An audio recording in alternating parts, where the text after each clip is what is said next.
শক্তি নিয়েই আমি চলি। সেখানে একটা আস্থা সৃষ্টি হয়েছে জনগণের মাঝে যে আমি তাদের জন্য কাজ করি। কাজে ওই আস্থা বিশ্বাসটাই হচ্ছে আমার একমাত্র সম্বল, আর এই সম্বল নিয়েই আমি চলি। এই জন্য আমি কাউকে পরোয়া করি না। যতক্ষণ আমার দেশবাসী আমার পাশে আছে আমি কাউকে পরোয়া করি না। হ্যাঁ, আমি জানি আমার বাবার সাথেও একই জিনিস হয়েছে। তার নামে যতগুলি কাজ তিনি করে গেছেন মাত্র 3.5 বছরের মধ্যে, সংবিধান দেওয়া থেকে শুরু হয়ে এমন কোনো জায়গা সেক্টর নাই যেখানে ভিত্তিটা তিনি তৈরি করে দেন নাই। তারপরেও তার সমালোচনা, তার বিরুদ্ধে নানা কথা লেখা, অনেক কিছু করে তাকে জনগণ থেকে বিচ্ছিন্ন করার চেষ্টা করা হয়েছে। যখন পায়নি তাকে হত্যা করা হয়েছে, আর আমাকে তো হত্যার জন্য বারবার চেষ্টাই করা হয়েছে, কিন্তু আমি তো বেঁচেই গেছি। সেটাও আমার জনগণ এবং দলের লোকরা সবসময় আমাকে একেবারে ঘিরে রেখেছে এবং নিজেরা জীবন দিয়ে আমার জীবন বাঁচিয়েছে। আমি এখন জনগণের জন্যই কাজ করে যেতে চাচ্ছি এবং কাজ করে যাচ্ছি। আজকে আমাদের লক্ষ্য ছিল 2021, সেটাকে আমরা লক্ষ্য রেখে এই কোভিড-19 অতিমারি সব কিছু অতিক্রম করেও আজ অন্তত বাংলাদেশ উন্নয়নশীল দেশের মর্যাদা পেয়েছে। হ্যাঁ, মানুষের কিছু কষ্ট, বিশেষ করে সীমিত আয়ের, যেহেতু মুদ্রাস্ফীতি বেড়েছে, সেক্ষেত্রে আমরা পারিবারিক কার্ড দিয়েছি। প্রায় 1 কোটি পরিবারকে কার্ড দেওয়া হয়েছে। চাল, ডাল, তেল, চিনি স্বল্প মূল্যে পায়, সেখানে ভর্তুকি দিচ্ছি। আমরা ছেলে মেয়েদের বিনামূল্যে বই দিচ্ছি। শিক্ষার ব্যবস্থা আমরা ব্যাপকভাবে করে যাচ্ছি। আমাদের প্রত্যেকটা ক্ষেত্রে কর্মসংস্থান যাতে আরও বাড়ে, গ্রাম পর্যায়ে কর্মসংস্থান তার ব্যবস্থা আমরা নিচ্ছি। ভূমিহীনদের ঘর করে দিচ্ছি। এখন 21টা জেলা, 334টা উপজেলা ভূমিহীন গৃহহীন মুক্ত আমরা ইতিমধ্যে ঘোষণা দিয়েছি, যার জন্য অতি দারিদ্র্যের হার আজকে কমে 25.1 ভাগ থেকে 5.6 ভাগে নেমেছে। ইনশাআল্লাহ ওই 5.6 ভাগও এদেশে কোনো অতি দরিদ্র থাকবে না। দারিদ্র্যের হার আমরা সেই 41 ভাগ থেকে 18.7 ভাগে এসেছে। যদি কোভিড না হতো, ইউক্রেন যুদ্ধ না হতো, স্যাংশন না হতো, এই মুদ্রাস্ফীতি না হতো, আমরা কিন্তু এটাও কমিয়ে ফেলতে পারতাম। তারপর আমাদের লক্ষ্য আছে, আমরা ইনশাল্লাহ সামনে কমাবো। মুদ্রাস্ফীতির জন্য একটু যে কষ্টটা হচ্ছে, তার জন্য একটাই কাজ করতে হবে, সকলকে উৎপাদন বাড়াতে হবে। নিজের কোনো অনাবাদি জমি থাকবে না, সমস্ত অনাবাদি জমি সকলকে চাষ করতে হবে। নিজের উৎপাদন বাড়িয়ে আমাদের স্বাবলম্বী হতে হবে, সেটাই আমাদের লক্ষ্য। সেই সাথে সাথে আরেকটা কাজ আমরা করেছি, সার্বজনীন পেনশন স্কিম। আমাদের যারা বিশেষ করে আমাদের রাজনৈতিক নেতৃবৃন্দ আছে, সাংবাদিকরা আছে, বা যারা সরকারি চাকরি করে না বা নিজেরা কাজ করে খায়, তাদের যেন ভবিষ্যৎটা নিরাপদ থাকে। তারা যেন যখন কর্মক্ষীণ হবে বা বয়স্ক হবে, তারা যেন সেখান থেকে পেনশনটা পায়, সেই ব্যবস্থা আমরা করেছি। যারা একেবারে নিম্নবিত্ত তাদের জন্য সমতা একটা স্লট, যেখানে সে যদি 500 টাকা দেয় তাহলে সরকার থেকে আমি 500 টাকা দেব, দিয়ে তার জন্য 1000 টাকা হবে, এবং এইভাবে তার জন্য অন্তত 20 বছর বা 30 বছর পরে সেখান থেকে সে পেনশন নিতে পারবে। একেবারে নিম্নবিত্ত, মধ্যবিত্ত, প্রবাসী, উচ্চবিত্ত সকলের জন্য এই সার্বজনীন পেনশন স্কিম করে দিয়েছি। এটা করা মানে আপনার নিজেকে একটা সুরক্ষা করা, সেই ব্যবস্থাটা আমরা হাতে নিয়েছি। আমরা কিন্তু মানুষের কল্যাণে কি করণীয় সেদিকে লক্ষ্য রেখেই আমরা কাজ করি। যাই আমি আজকে আর বেশি সময় নিচ্ছি না, প্রায় আধা ঘন্টার কাছাকাছি হয়ে গেল। আমি শুধু এটুকুই বলবো যে দেশের কল্যাণে আমরা কাজ করে যাচ্ছি। ভোগ করবেন সবাই, আর কথায় কথায় ব্যঙ্গ করবেন আর প্রশ্ন তুলবেন। তার প্রশ্ন তোলার আগে নিজেরা কি করেছেন, কোন দল করেন, সেই দলের জন্ম বৃত্তান্ত থেকে শুরু করে তাদের অপকর্মগুলি একটু চিন্তা করে নেবেন, সেটাই আমরা চাই। আমি মাননীয় স্পিকার, আজকে আমি ধন্যবাদ জানাচ্ছি আমাদের মাননীয় স্পিকার আপনাকে। সেই সাথে আমি ধন্যবাদ জানাই আমাদের উপনেতা, ডেপুটি স্পিকার, এবং আমাদের বিশেষ করে যারা কাজ করেছেন। আমি এটা বোধহয় পড়ে দিচ্ছি, তাহলে ভালো হবে সবার জন্য। আমাদের সংসদ পরিচালনায় ডেপুটি স্পিকার, মাননীয় ডেপুটি স্পিকার, মাননীয় সংসদ উপনেতা, মন্ত্রিসভার সদস্যবৃন্দ, মাননীয় চিফ হুইপ, হুইপবৃন্দ, সকল মাননীয় সংসদ সদস্যকে আমি আন্তরিক ধন্যবাদ জানাচ্ছি। আমি আমাদের বিরোধী দলের নেতাকে ধন্যবাদ জানাই, বিরোধী দলের উপনেতা ও বিরোধী দলের চিফ হুইপ সহ বিরোধী দলের সকল সংসদ সদস্যকে আন্তরিক ধন্যবাদ জানাই।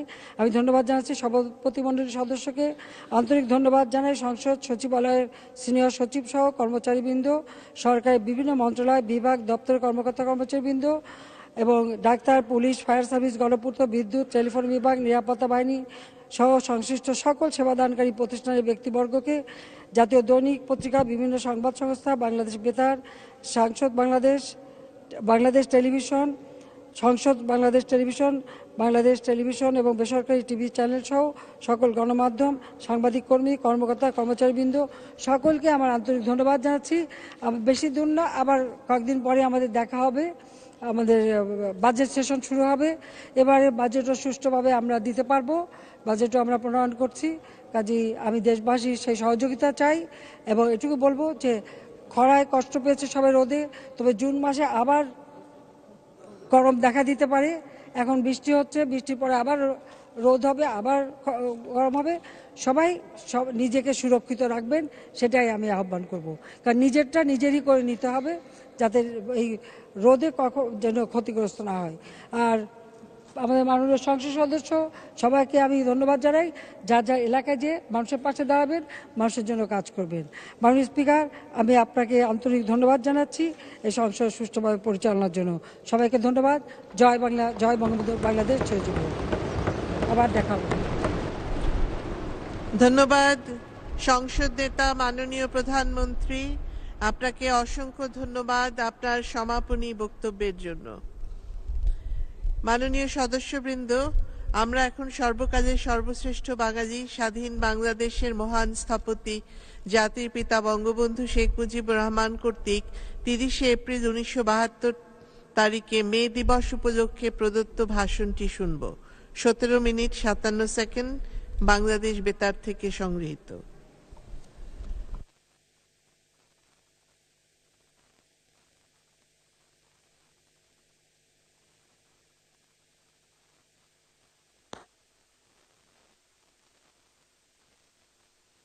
আমার প্রিয় দেশবাসী, ভাই ও বোনেরা, স্বাধীন বাংলার মুক্ত মাটিতে এবারই সর্বপ্রথম ঐতিহাসিক মে দিবস পালিত হচ্ছে।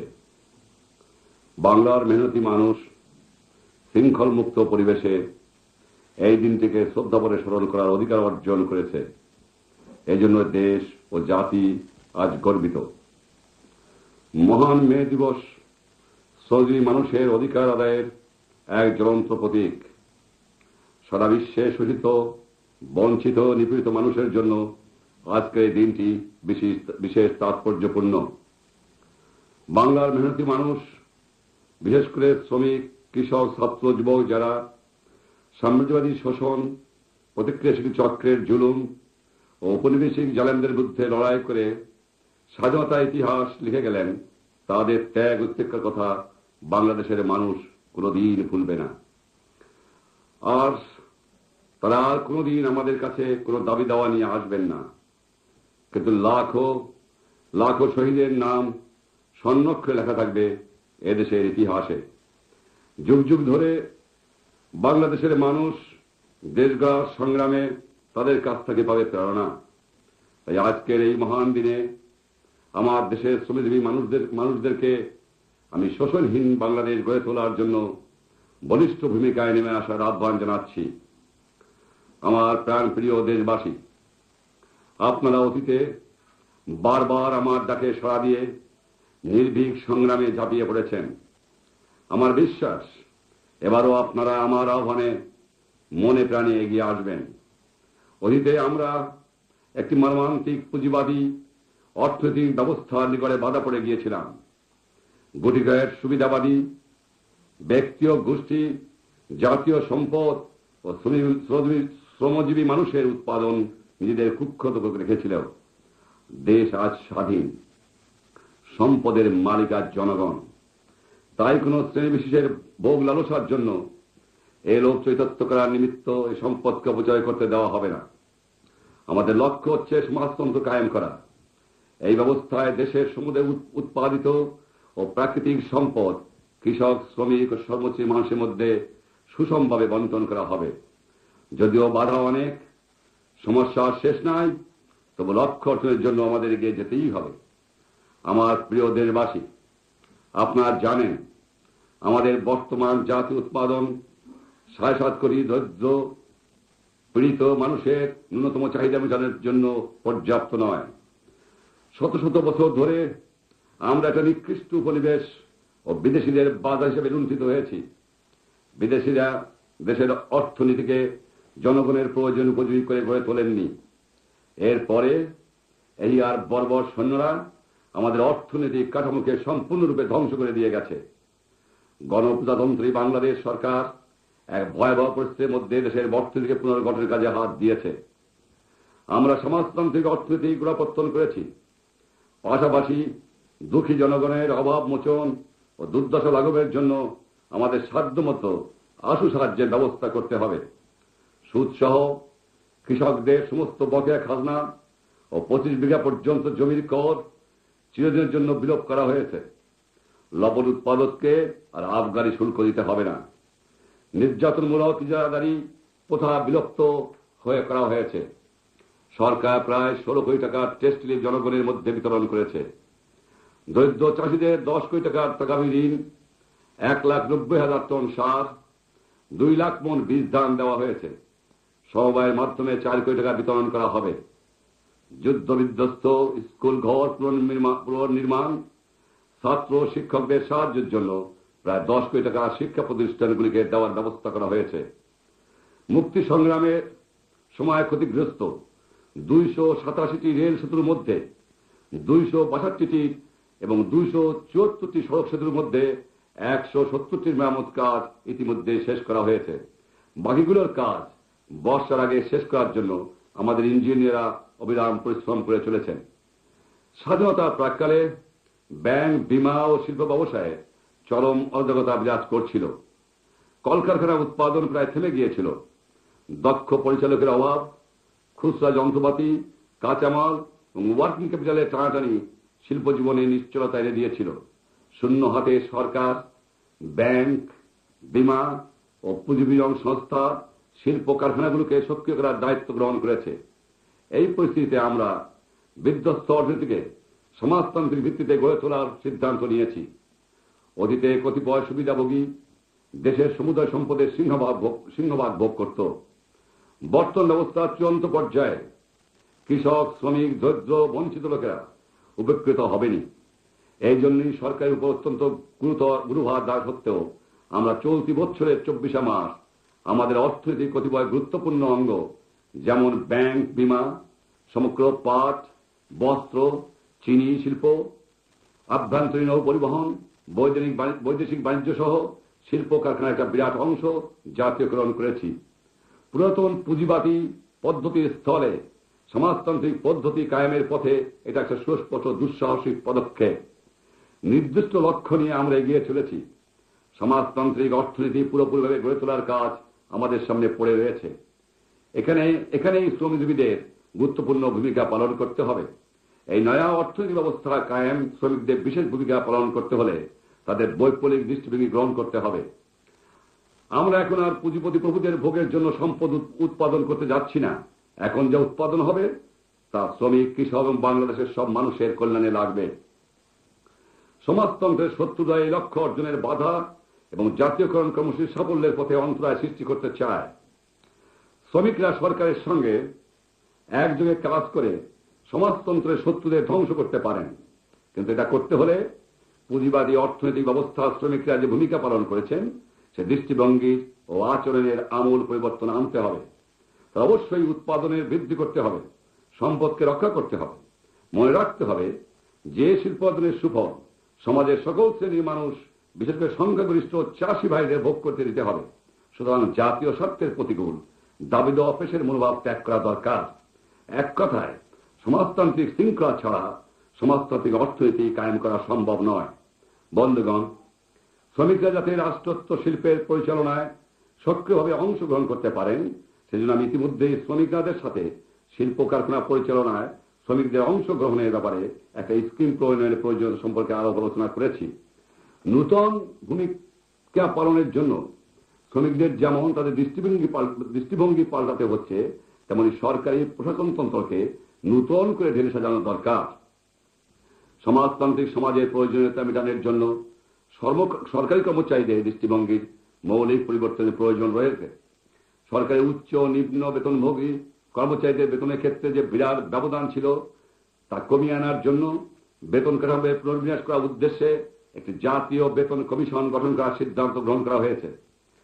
সরকারি চাকরির এই নয়া কাঠামোতে কর্মচারীরা জাতীয় পুনর্গঠনের সক্রিয় ভূমিকা গ্রহণ করতে পারবেন বলে আশা করা যাচ্ছে।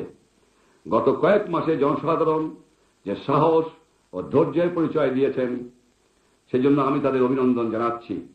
বেকারত্ব, অত্যাবশ্যকীয় জিনিসের দুর্মূল্য আমাদেরকে বিপর্যস্ত করে তুলেছে।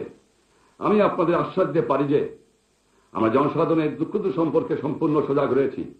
পরিকল্পিত উপায়ে এই সমস্যার মোকাবেলার জন্য অবিরাম কাজ করে যাচ্ছি। জনগণের জানা আছে, আমদানি কমে যাওয়ায় এবং উৎপাদন ব্যাহত হওয়ায় বাজারে জিনিসপত্রের অভাব হয়েছে। যুদ্ধে বন্দর যোগাযোগ ব্যবস্থা, কারখানাগুলো ক্ষতিগ্রস্ত ও বিকল হয়ে যাওয়ার ফলে আমরা বিশেষ অসুবিধার সম্মুখীন হয়েছিলাম। কিছু সংখ্যক এজেন্ট, অসৎ ব্যবসায়ী, কালোবাজারিরা পণ্যদ্রব্য গুদামজাত করে বেশ খানিকটা কৃত্রিম সংকট সৃষ্টি করেছিল। নিত্য প্রয়োজনীয় দ্রব্যাদির সামগ্রীর চাহিদা মেটানোর জন্য ব্যাপক প্রচার চালানো হচ্ছে। ইতিমধ্যে খাদ্যশস্যের আমদানি উল্লেখযোগ্যভাবে বৃদ্ধি করা হয়েছে। এপ্রিল মাসে প্রায় 2,40,000 টন খাদ্যশস্য বিদেশ থেকে আনা হয়েছে। মে মাস নাগাদ আরো 3,85,000 টন খাদ্যশস্য আসছে। আমাদের প্রতিবেশী বন্ধু রাষ্ট্র ভারত 7.5 লক্ষ টন এবং জাতিসংঘের বিভিন্ন সদস্য বন্ধু রাষ্ট্র সমূহ আমাদের প্রায় 7 লক্ষ টন খাদ্যশস্য দেওয়ার আশ্বাস দিয়েছেন। এর ফলে খাদ্যশস্যের দাম ক্রমান্বয়ে কমে যাবে বলে আমরা বিশ্বাস করি। খাবার তেল, কেরোসিন প্রভৃতি নিত্য প্রয়োজনীয় দ্রব্যের আমদানি ব্যবস্থা করা হয়েছে। মোটামুটিভাবে যোগাযোগ ব্যবস্থার উন্নতি ও উৎপাদন বৃদ্ধি পেলেই জিনিসপত্রের দাম আরো কমে যাবে। আমার ভাই ও বোনেরা, আমাদের সমস্ত পরিকল্পনার গুরুত্বপূর্ণ অংশের মধ্যে রয়েছে বন্টন সর্বব্যবস্থার পুনর্বিন্যাস করা। ইতিমধ্যেই বেসরকারি ডিলার, এজেন্ট, সংশ্লিষ্ট সকল মহলকে সতর্ক করে দেওয়া হয়েছে যে যদি তারা অসাধু ও সমাজ বিরোধী কার্যকলাপ বন্ধ না করে, তাহলে তাদের সকল লাইসেন্স, পারমিট বাতিল করে দেওয়া হবে। আশু ব্যবস্থা হিসেবে সরকার প্রতি ইউনিয়ন এবং সমস্ত শিল্প প্রতিষ্ঠানে সমবায় ভিত্তিতে ন্যায্য মূল্যে দোকান খোলার পরিকল্পনা গ্রহণ করেছে। এর ফলে বেসরকারি ব্যক্তিদের বন্টনের ক্ষেত্রে একচেটিয়া কর্তৃত্বের অবসান ঘটবে এবং সরবরাহের ক্ষেত্রে সাময়িক স্বল্পতার সুযোগে যুক্তিহীন মূল্য বৃদ্ধির সম্ভাবনা রোধ পাবে। এই পরিকল্পনা কার্যকর করার সাথে সাথে কম বেতনের লোকদের জন্য আমরা কিছু সাহায্যের ব্যবস্থা করেছি। আপনারা জানেন, জিনিসপত্রের দাম না কমিয়ে কেবল বেতন বাড়িয়ে দিলেই জনসাধারণের অসুবিধা দূর হয় না। কাজে মূল্য বৃদ্ধি সংক্রান্ত পরিস্থিতি মোকাবেলার জন্য আমরা ইতিপূর্বেই বর্ণিত ব্যবস্থাটি গ্রহণ করেছি। সেই সাথে আমরা মনে করি এই দুর্মূল্যের বাজারে টিকে থাকার সংগ্রামে লিপ্ত নিম্ন আয়ের মানুষদের কিছু আর্থিক সাহায্য দেওয়া দরকার। আপনাদের সরকার স্বতঃপ্রবৃত্ত হয়ে দেশের গরিব সরকারি কর্মচারীদের জন্য কিছু আর্থিক সাহায্যের ব্যবস্থা করেছে। স্বায়ত্তশাসিত, অর্ধ স্বায়ত্তশাসিত প্রতিষ্ঠান, পুলিশ, জাতীয় রক্ষী বাহিনী, বাংলাদেশ রাইফেল, দেশ রক্ষা বাহিনী, রাষ্ট্রায়ত্ত সরকার পরিচালিত শিল্প ব্যবসায়ী প্রতিষ্ঠানের সদস্য ও শ্রমিকরা এই বাড়তি সাহায্য পাবেন। আজ থেকে এটা কার্যকরী হবে এবং আগামী 1 জুনের বেতনের সাথে আপনারা এই বাড়তি টাকা পেয়ে যাবেন। যে সকল সরকারি কর্মচারী প্রতি মাসে 335 টাকা পর্যন্ত মূল বেতন পান, তাদের সাময়িক ভিত্তিতে সরকার এই হারে সাহায্য দান মঞ্জুর করেছেন। মাসিক বেতন 125 টাকা পর্যন্ত মাসিক 25 টাকা, মাসিক বেতন 126 টাকা থেকে 225 টাকা পর্যন্ত মাসিক 20 টাকা। এই শ্রেণীভুক্ত কর্মচারীরা সর্বনিম্ন মাসিক 150 টাকা পাবেন।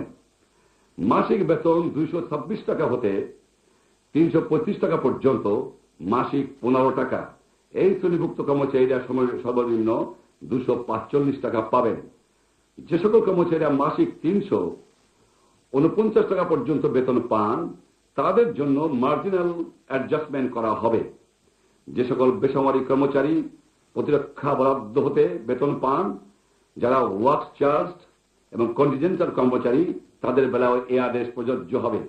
এই সাময়িক সুবিধার কোনো অংশই বেতন হিসেবে গণ্য হবে না। যে সকল শ্রমিক সরকারি মালিকাধীন কর্পোরেশন, সংস্থা, কর্তৃপক্ষ, রাষ্ট্রায়ত্ত সরকারি তত্ত্বাবধানের অধীনে ব্যবসা ও শিল্প ইত্যাদিতে নিযুক্ত আছেন ও মাসিক 335 টাকা পর্যন্ত বেতন পাচ্ছেন, তাদের সাময়িক ভিত্তিতে এই হারে সাহায্য মঞ্জুর করা হয়েছে। মাসিক মজুরি 125 টাকা পর্যন্ত মাসিক 25 টাকা, মাসিক মজুরি 126 টাকা থেকে 225 টাকা পর্যন্ত মাসিক 20 টাকা। এই শ্রেণীভুক্ত শ্রমিকরা সর্বনিম্ন মাসিক 150 টাকা পাবেন। মাসিক মজুরি 226 টাকা থেকে 335 টাকা পর্যন্ত মাসিক 15 টাকা। এই শ্রেণীভুক্ত ব্যক্তিরা সর্বনিম্ন 245 টাকা পাবেন। যে সকল ব্যক্তি মাসিক 339 টাকা পর্যন্ত মজুরি পান, তাদের জন্য মার্জিনাল অ্যাডজাস্টমেন্ট করা হবে। এই সুবিধায় স্থায়ী, অস্থায়ী, বদলি, ওয়ার্ক চার্জ শ্রমিকরাও পাবেন। সরকারের মালিকাধীন বা তত্ত্বাবধানহীন চা বাগানের শ্রমিকরা এই হারে এসব সাময়িক সুবিধা ভোগ করবেন। 2 সদস্য বিশিষ্ট অদক্ষ শ্রমিক পরিবার মাসিক অতিরিক্ত 20 টাকা পাবেন। 1 সদস্য বিশিষ্ট অদক্ষ শ্রমিক পরিবার মাসিক অতিরিক্ত 10 টাকা পাবেন। আমার দেশবাসী ভাই ও বোনেরা, আমি বিশ্বাস করি এই পদক্ষেপগুলি আপনাদের বর্তমান দুর্দশা কিছু লাঘব করবে। অবশ্য জনগণের ভবিষ্যৎ জীবনের প্রকৃত মান উন্নয়ন এই বেতন বৃদ্ধির উপর কোনো ক্রমে নির্ভরশীল নয়। সেটা তখনই সম্ভব হয়ে উঠবে যখন আমাদের অর্থনীতি সম্পূর্ণভাবে পুনর্গঠিত এবং কলকারখানাগুলি পুরোমাত্রায় চালু হবে। আমরা এ পর্যন্ত কোনো নূতন কর, খাজনা ধার্য করি নাই। আপনারা শুনে অবাক হবেন যে আপনাদের এই বেতন বাড়াবার জন্য সরকারের প্রতি বছর অতিরিক্ত 30 থেকে 35 কোটি টাকা খরচ করতে হবে। কৃষক সহ সর্বোচ্চ জনসাধারণকে সুবিধা দেওয়ার জন্য ইতিপূর্বে প্রায় 70 কোটি টাকার বকেয়া সুদ, খাজনা ও কর মাফ করে দেওয়া হয়েছে।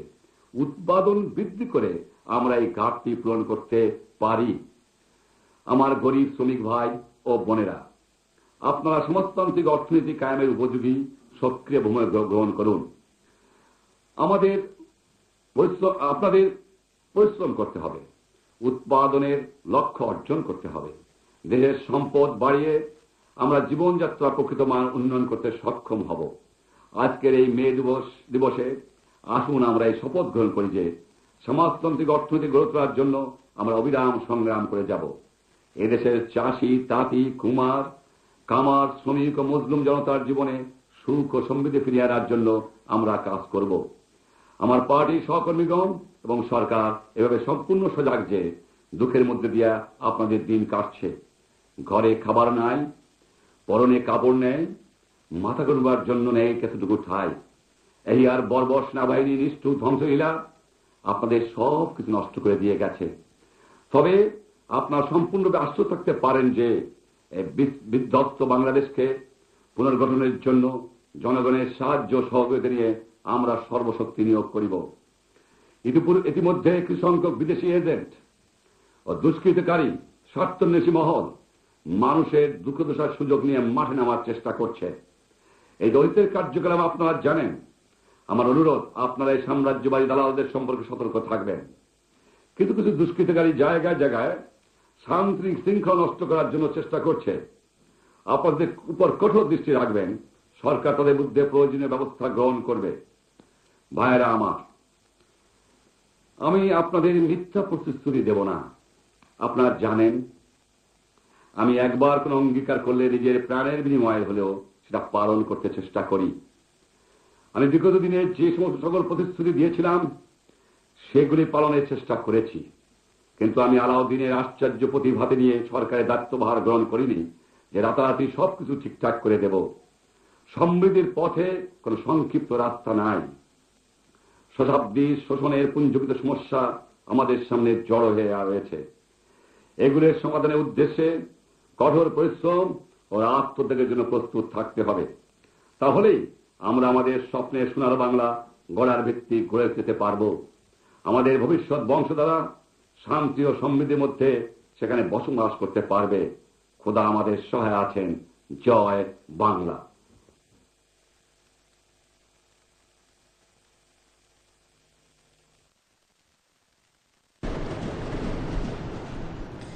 মাননীয় সদস্যবৃন্দ, আমরা এতক্ষণ সর্বকালের সর্বশ্রেষ্ঠ বাঙালি স্বাধীন বাংলাদেশের মহান স্থপতি জাতির পিতা বঙ্গবন্ধু শেখ মুজিবুর রহমান কর্তৃক 30 এপ্রিল 1972 তারিখে মে দিবস উপলক্ষে প্রদত্ত ভাষণটি শুনলাম। মাননীয় সদস্যবৃন্দ, দ্বাদশ জাতীয় সংসদের দ্বিতীয় অধিবেশন 2024 খ্রিস্টাব্দের দ্বিতীয় অধিবেশন কিছুক্ষণের মধ্যেই সমাপ্ত হতে যাচ্ছে। অধিবেশন সমাপ্তি সংক্রান্ত মহামান্য রাষ্ট্রপতির ঘোষণাটি আমি পাঠ করে শোনাব। মাননীয় সদস্যবৃন্দ, এবারের অধিবেশনে মোট কার্যদিবস ছিল 6। এই অধিবেশনে একটি বিল পাশ হয়। আইন প্রণয়ন সম্পর্কিত কাজ সম্পাদনের পাশাপাশি কার্যপ্রণালী বিধির 71 বিধিতে 242টি নোটিশ পাওয়া যায়।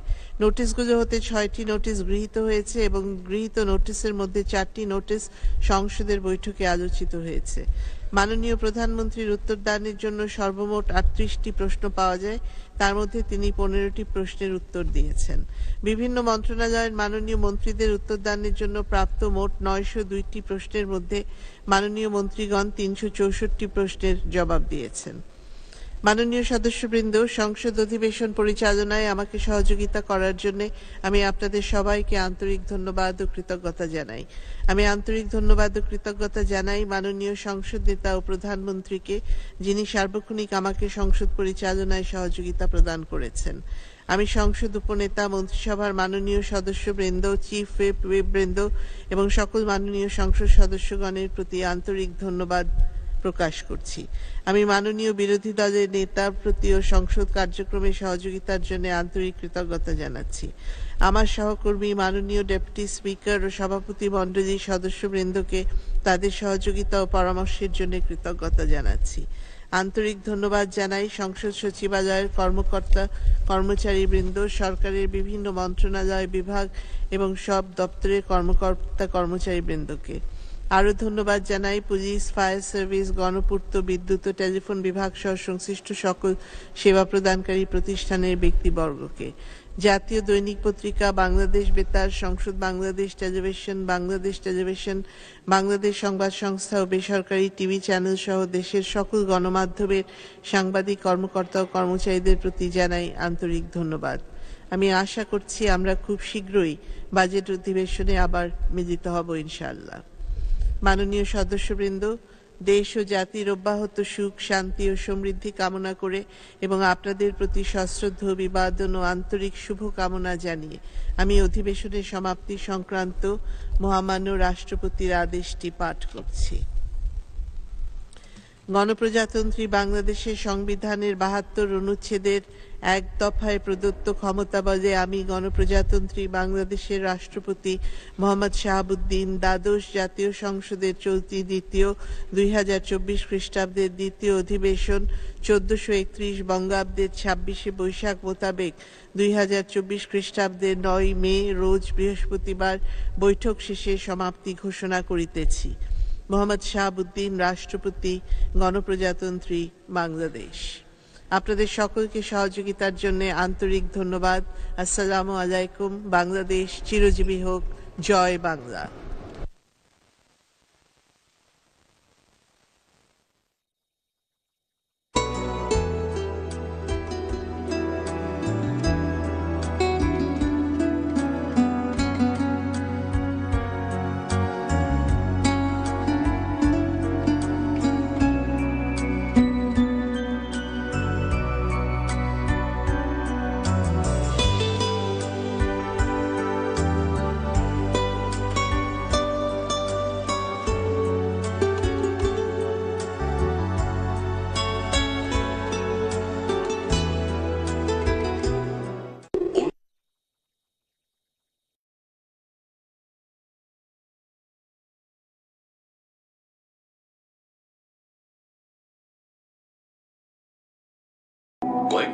বাবা, প্রতি বছর বাংলাদেশে প্রায় 25,000 মানুষ পরোক্ষ ধূমপানের শিকার হয়ে মারা যায়। অন্যের ধূমপানের ধোঁয়া থেকেও হার্ট অ্যাটাক, ব্রেন স্ট্রোক ও ফুসফুস ক্যান্সার হতে পারে। শিশু ও গর্ভের সন্তানেরও ক্ষতি হতে পারে। ধূমপানের সময় তো বটেই, ধোঁয়া দীর্ঘস্থায়ী হয় বলে ধূমপানের পরেও অন্যদের ক্ষতি হতে পারে। ধূমপান ছাড়ুন, নিজেকে ও আপনজনকে নিরাপদ রাখুন। অন্যের ধূমপানের ধোঁয়াও আপনার ফুসফুস ক্যান্সারের কারণ হতে পারে। কয়েক মিনিটের মধ্যে প্রতি বছর বাংলাদেশে প্রায় 25,000 মানুষ পরোক্ষ ধূমপানের শিকার হয়ে মারা যায়। অন্যের ধূমপানের ধোঁয়া থেকেও হার্ট অ্যাটাক, ব্রেন স্ট্রোক ও ফুসফুস ক্যান্সার হতে পারে। শিশু ও গর্ভের সন্তানেরও ক্ষতি হতে পারে। ধূমপানের সময় তো বটেই, ধোঁয়া দীর্ঘস্থায়ী হয় বলে ধূমপানের পরেও অন্যদের ক্ষতি হতে পারে। ধূমপান ছাড়ুন, নিজেকে ও আপনজনকে নিরাপদ রাখুন।